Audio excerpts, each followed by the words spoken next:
Владата ќе ги части граѓаните кои со години не ги подмирувале сметките за електрична енергија, бришејќи им ги милионските долгови. На трибина во Охрид премиерот Заев обзнани дека владата Елемиевана ќе ги избриша долговите за струја во вкупен износ од 110 милиони евра на 200.000 граѓани и семејства.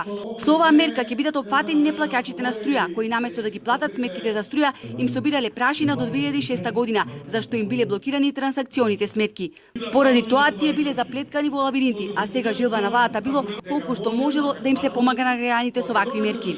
Овие денови сме во длабоки преговори, волјата можам барем денеска да ја соопштам, штом ќе биде потпишан договорот и правно формално донесени сите одлуки, јавно ќе го објавиме. Но волјата од владата за преземање на своите действија е нотирана од Елем како партнер компанија од делот на производството на електричната енергија према Евана е потврдена и од Евана како приватна компанија е исто така потврдена. Тоа се огромни мерки кои ќе бидат големо олеснување за граѓаните, рече Заев. Тој најави дека од месец март ќе го разгледале и моделот за повредок на ДДВ-то, како данок кој најмногу го плаќаат граѓаните. Целта е 15% од тој данок изразен во секоја фискална сметка да го вратиме назад кон граѓаните.